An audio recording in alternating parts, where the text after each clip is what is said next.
correct? You are not seeing anything else other than that slide? Yeah, just a slide.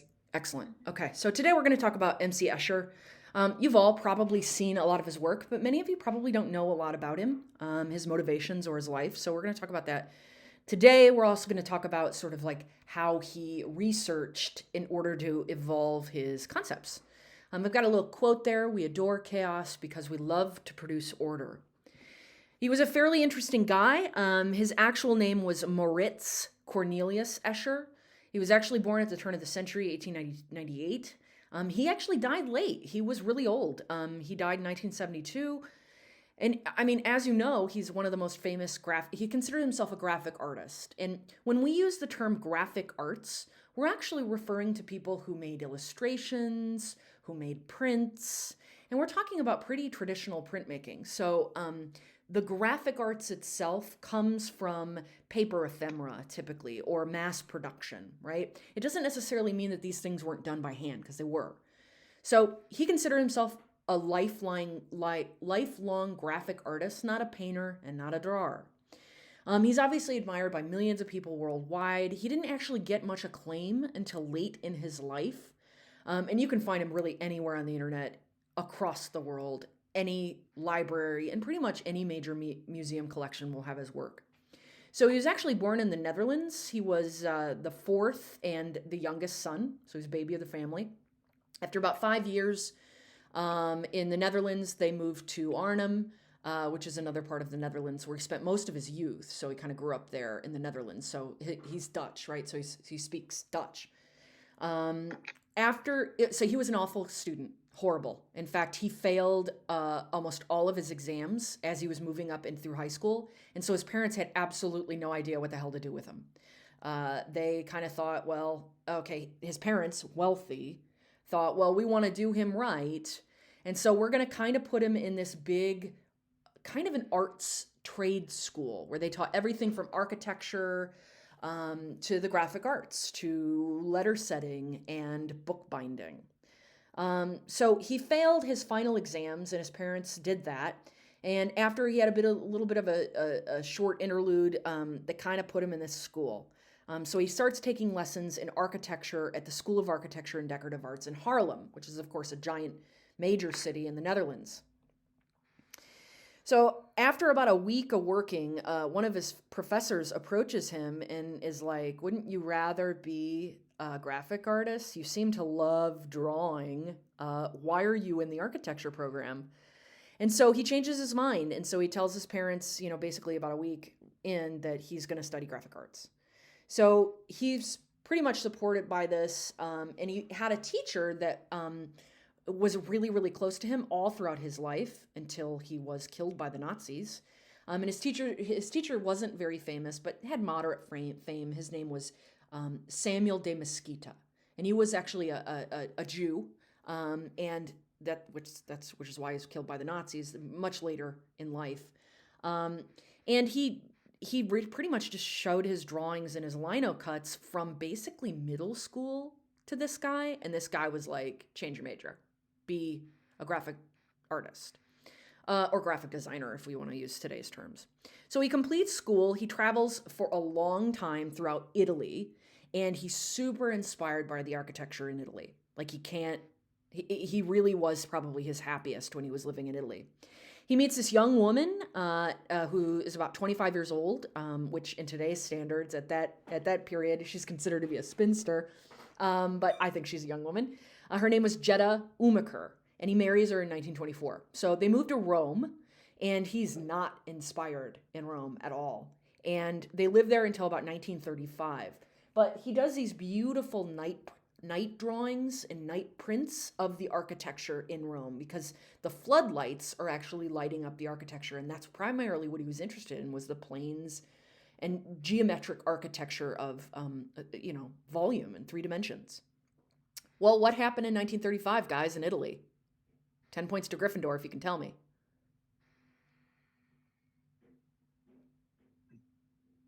Come on now. Wakey wakey. Italy was part of the Axis of Evil. Do you remember from your history classes? In what war? World War II. World War II.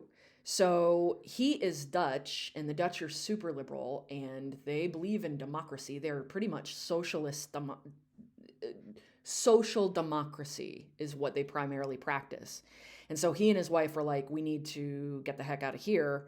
And so he moves. He leaves Italy, even though they love Italy. So he travels for like 11 years throughout the world. And he makes drawings and sketches and woodcuts and engravings. And he doesn't really have a home base at this point. So during the time that he was in Italy, though, he made really, really beautiful work that was pretty much really kind of realistic.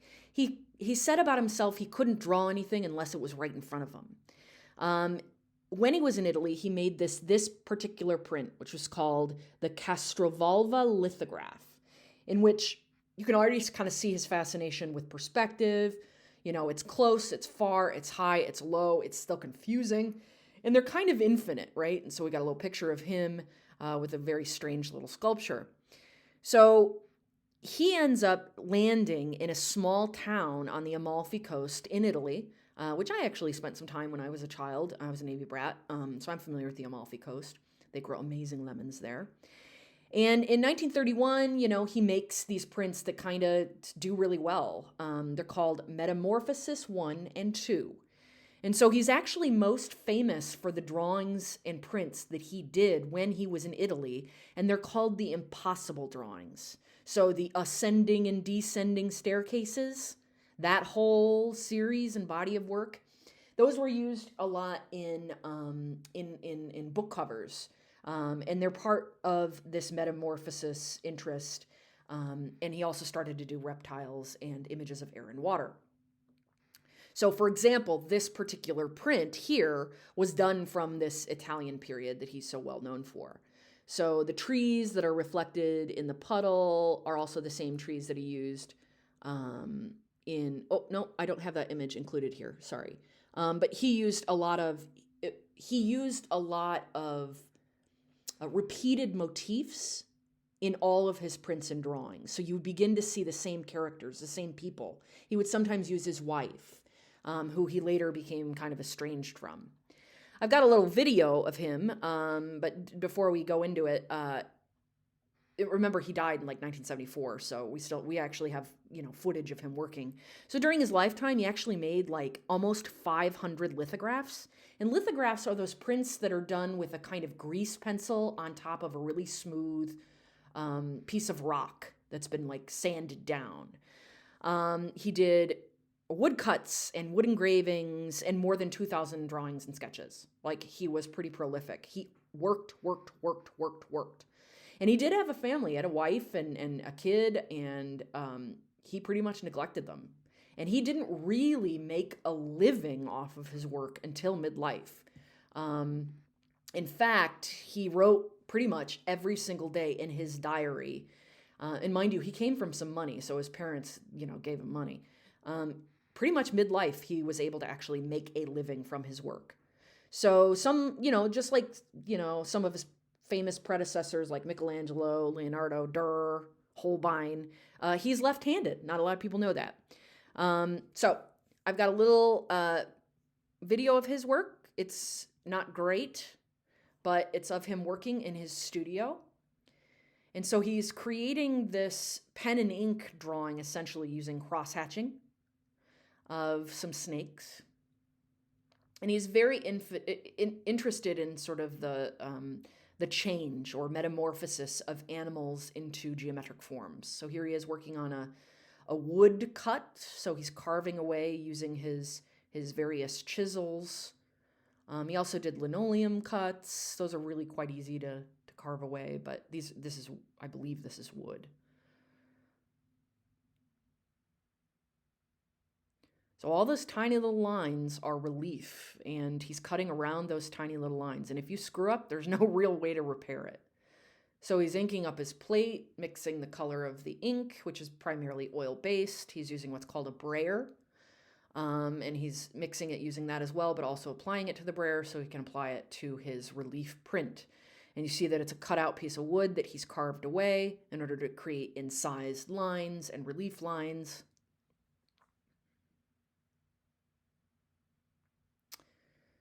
And he's got it facing down on top of his paper.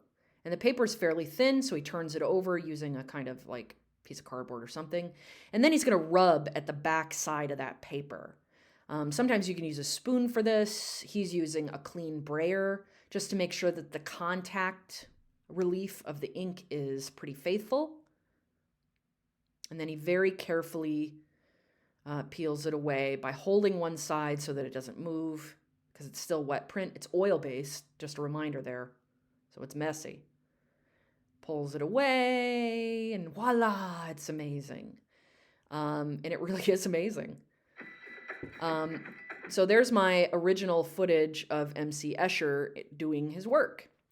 Any comments about that before I move on? Okay. So early on in his career, he was drawing a lot from nature.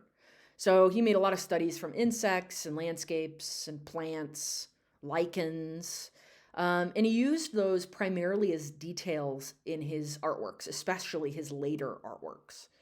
So as he traveled through Italy and Spain, and throughout Europe really, he sketched everything: buildings, townscapes, architecture, and specifically the tilings of the Alhambra. And the Alhambra I talk about a little bit later.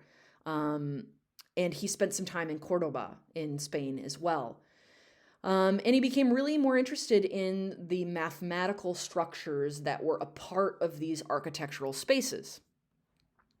His work became really well known amongst scientists and mathematicians, because there are scientists that actually study, origami and the folding of forms. And he became fairly popular in pop culture.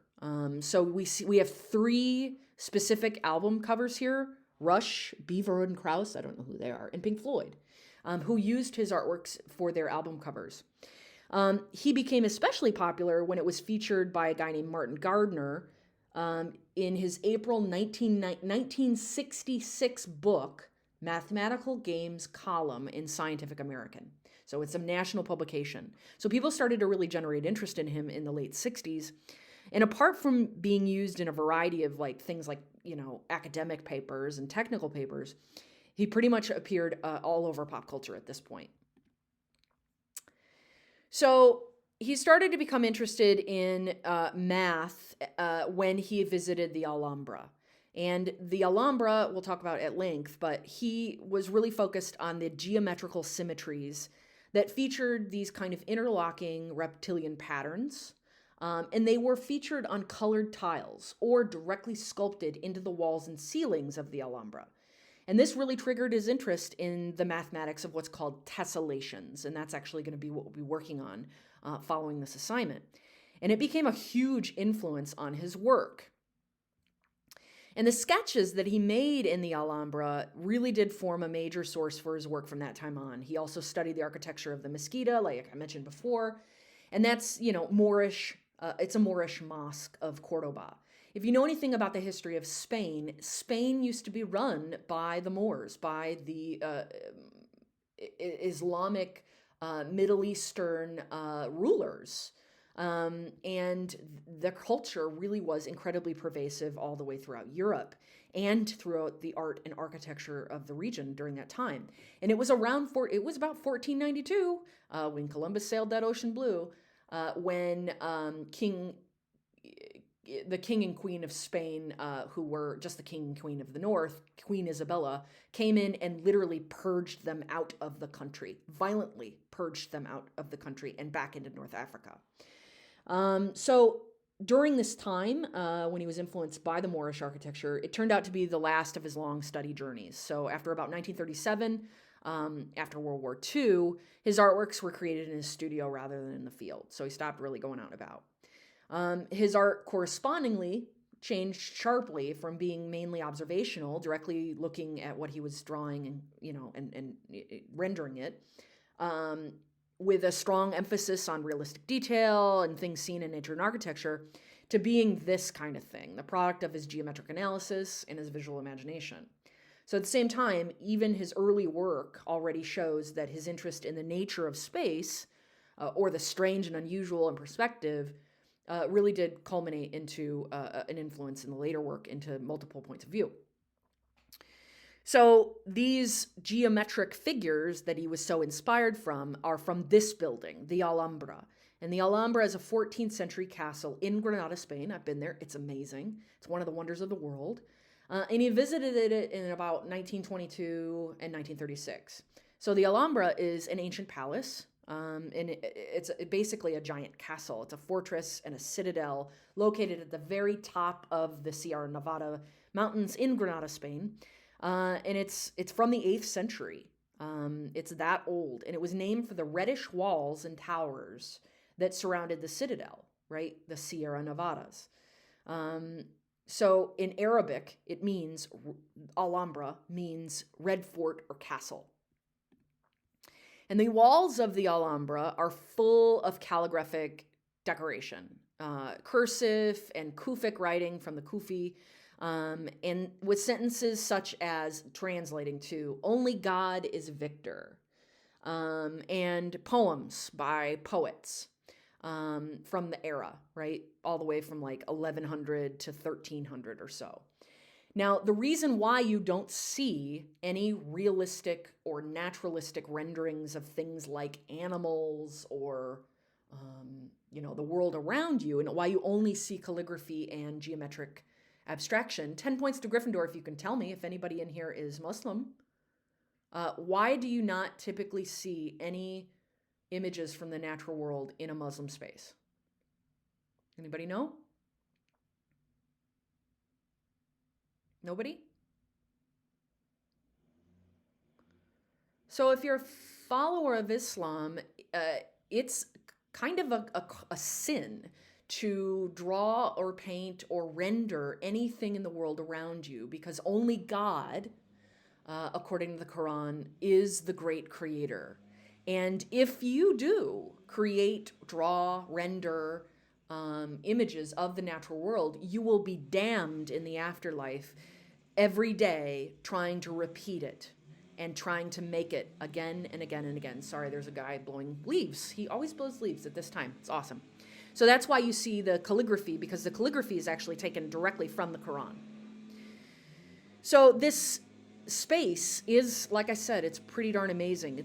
It was a home for royalty, both Muslim and Christian. Remember, Queen Isabella actually pushed the Moors out. This was the last bastion of the Moorish stronghold in Spain.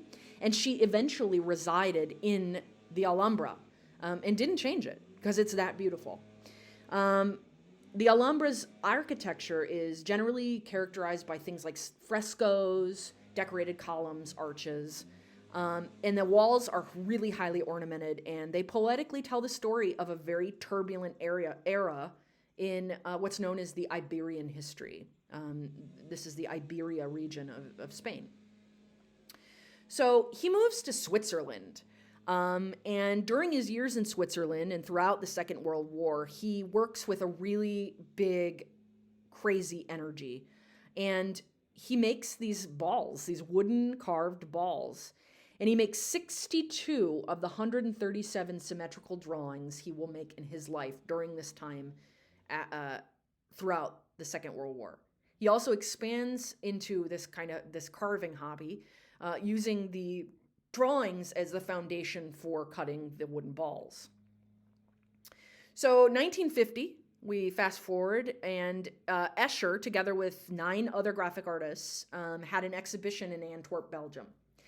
And one of the visitors, a Belgian author and graphic artist named Mark Severin, was super impressed by Escher's work, and he wrote an article in the English art magazine, The Studio. And this article was read by an American journalist who visited Escher in his studio in Barn in 1951, and he wrote 2 really long articles for both Time and Life magazine, which kind of was the start of Escher's route to big fame. In 1954, the International Mathematical Congress was held in Amsterdam, and on their initiative, Escher got a really large exhibition at the Stedelijk Museum. That's a terrible pronunciation there, but this basically led to his first major exhibition in the White Gallery in Washington, D.C. So he plays with architecture, perspective, and impossible spaces. You already know that. His work really does continue to amaze everybody who's new to it. And he's recognized really for his excellent observation of the world around him and an expression of fantasy. Here we have a picture of him working on a fairly large ink painting. He was really interested in a guy named Hieronymus Bosch. And Bosch is considered to be one of the kind of high Renaissance painters of the Northern Europe. And Hieronymus Bosch made this triptych that he's really famous for in 1500 called The Garden of Earthly Delights. I'll show it to you in the following slide. And he basically wanted to recreate the right-hand panel, which is a depiction of hell. And he did this in a lithograph in 1935. He reused the image of the medieval woman in a two-pointed headdress. I'll show it to you in a sec. In a long gown. And the image, like many of his other crazy invented places, is people with things like jesters and knaves and contemplators. And he was really only interested in possible or impossible geometry that was, in his own words, what he said, a reality enthusiast. And so there's this great little quote where he says he's interested in formal astonishment with a vivid and idiosyncratic vision. So here we have Hieronymus Bosch's The Garden of Earthly Delights, painted in 1500. It is crazy.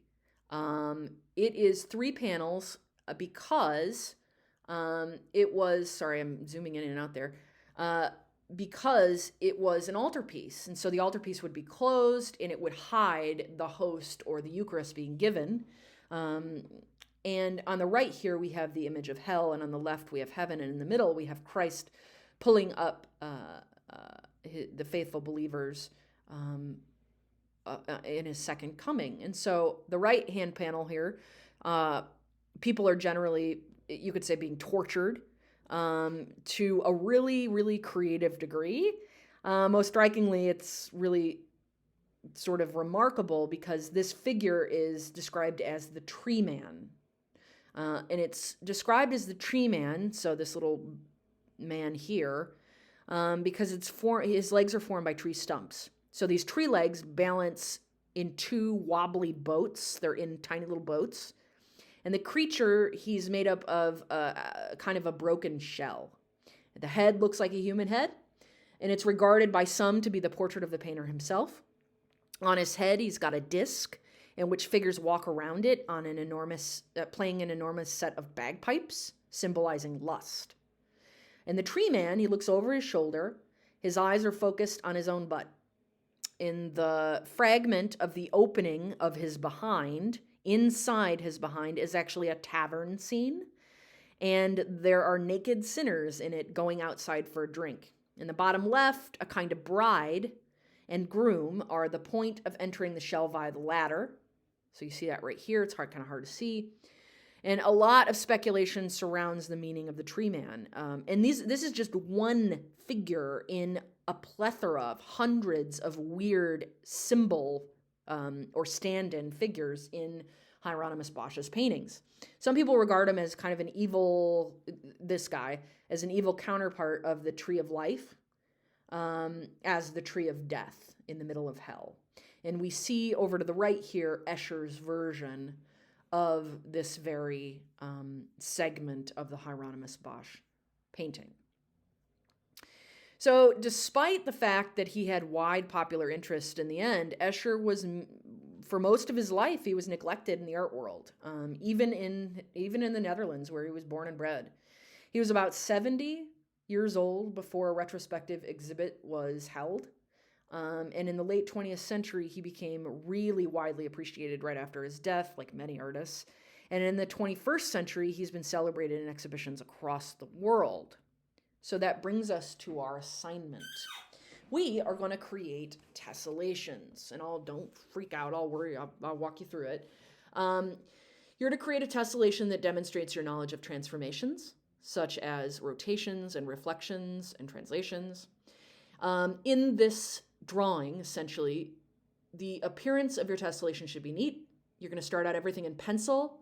You're going to then use color media And that color media can be colored pencil or watercolor. No marker, please. And then you can ink it in with black ink. Yes, black ink. Your tessellation pattern should cover the entire page. There should be absolutely no gaps or unintentional white spaces. Unintentional white spaces. And the final the final artwork should showcase at least 2 colors. That's what that should be there. Sorry, I didn't edit that. 2 colors. You must use one of the nibbling techniques that I show you below, and I'll talk about this, or any of the online tutorials supplied.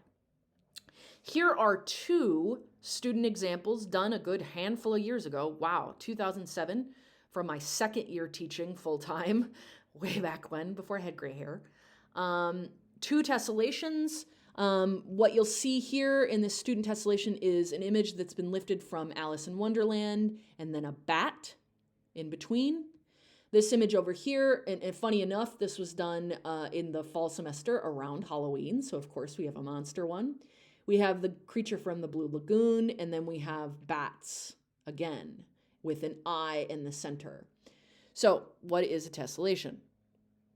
All right, so, well, I don't define tessellation quite yet. Tessellation is essentially a pattern, right? It's a pattern that fluctuates between 2 images that are representational. You can figure out what they are. It's not just a geometric form, even though tessellations do exist as geometrical forms. In this case, we're going to make them representational. So I've got a list of things to kind of follow here, and then we'll walk through with some demonstrations. So you'll begin by creating a template using one of the methods that I show you today, or one of the methods that I show you in the links of videos that I'll supply on the Google Classroom. Try a variety of them until you're satisfied. You may have to draw this a couple of times in order to get somewhere with it. Your image will need to represent something. It cannot just be an abstract shape. Once the template has been created, place your template at any of the 4 corners of your paper and trace your first figure. And then you have it all aligned, and you'll see what I mean later. And you'll basically create, using this template, a pattern. Then, once your figure has been traced, slide it, reflect it, or rotate it based on one of the methods I show you. You'll trace your next figure. You'll continue until the space is covered. All of your figures on the paper should fit together like a puzzle. Figures at the edge will only be partial images, probably. Once you've got the page covered with your tessellation, begin to add design and color in the figures. I recommend using colored pencils or watercolors, not marker. Okay. So basically, I'm actually going to go back here. I'm going to show you 2 of the videos, and then we'll go back to these nibbling techniques. Are there any questions so far? No? Okay. All right. Listen carefully. I'll turn up the volume so you can hear it. So I start out with a square, and I do a random design from corner to corner. I'm just sort of making revision there. I cut it out.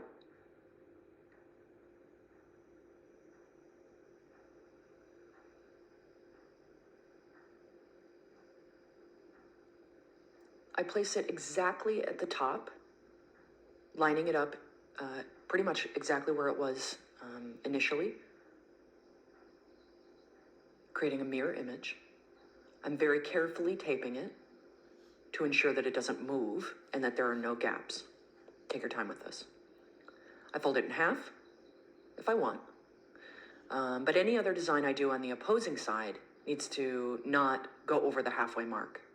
So I just do a very simple half heart design there.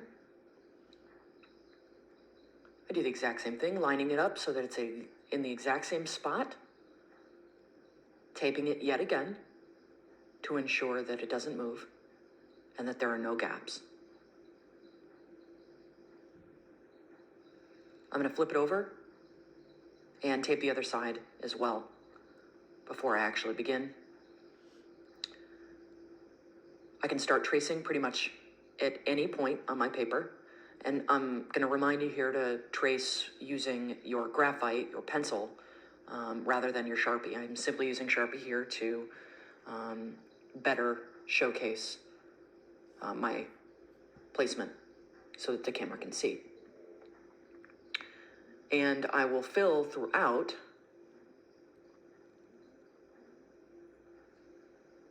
this design in its entirety. and you see that it seamlessly fits together. It's a very easy exercise. Your job at this point is to figure out what representationally might fit within that puzzle piece so that you can repeat it and have a complete tile work throughout. And that is how you do a simple tessellation.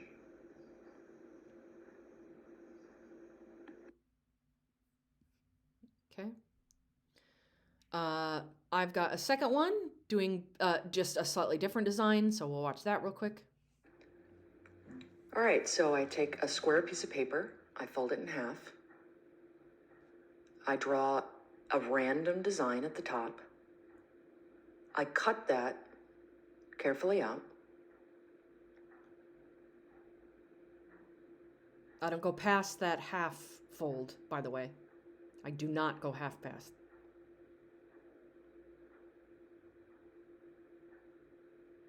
I place my square down, and I carefully line it up at the very top, pretty much exactly where I initially cut it out. So you see it's slightly staggered inward, just like that little divot. And then I tape it very carefully. Try to get it perfect in its attachment with that tape. No gaps. I fold it the other direction. I create another random design on an opposing side, and I did a simpler one here. I cut that out.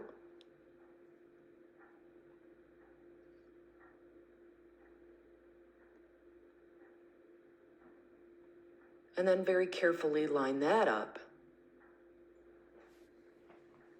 on the opposite side, trying to get it to match up exactly where it was on the opposing side reversed. No gaps. Tape it so that it's firm. This is a kind of a spindly design, so I would recommend turning it over and taping the other side as well, but just for time's sake. Now, when you trace this out, initially where you start doesn't necessarily matter. You can start in the center, but you have to follow suit perfectly as you trace it. So I try to fit it along a border. And when you do trace it out, do not start with Sharpie. I simply did it in Sharpie so that you guys could see it. But I would always trace out your entire tessellation, the drawing, all in graphite so that it's easily erasable. Only ink it after you've actually included color and erased your graphite fully. And you see that it fits perfectly. So as I do this, try to be very, very careful as you move forward to ensure that you're lining up your registration, basically where that puzzle piece fits. So we just move forward here. And you're filling up the entirety of the page with your tessellation. Once you have this pattern set, it's your job to figure out what might work within it. Now, this is not a geometric design project. This is a representational project. So you have to spend your time trying to figure out what that puzzle piece might include. In this, I might see a couple of things, perhaps a fish. It really depends on you, and your objective ultimately is to the best of your ability, figure out something that would be clever, that ultimately is recognizable for your viewer and makes sense within the confines of the shape of your tessellation. So this just goes for another 30 seconds as I trace it.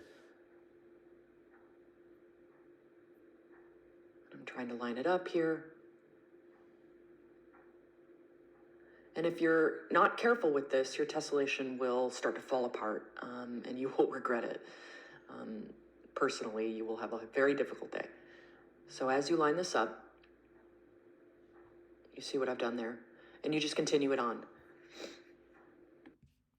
All right. So I've got a few techniques. I've got 3 that show you very clearly in terms of steps where you would cut and where you would place. The first technique is very, very simple.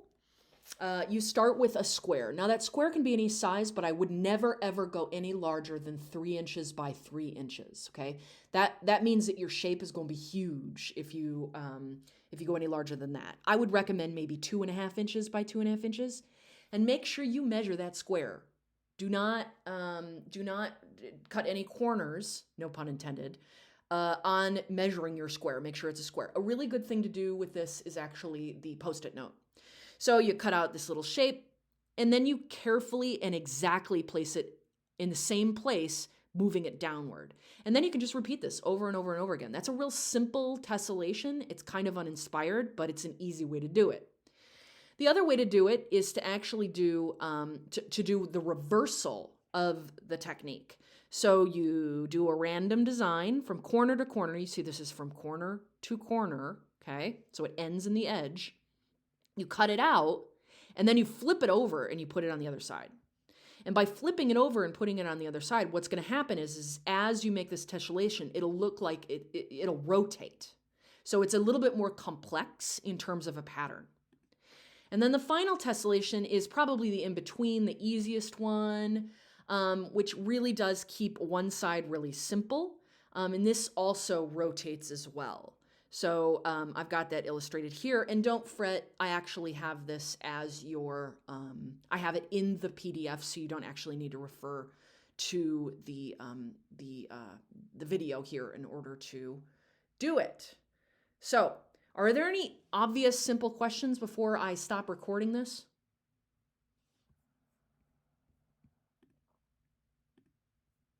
No?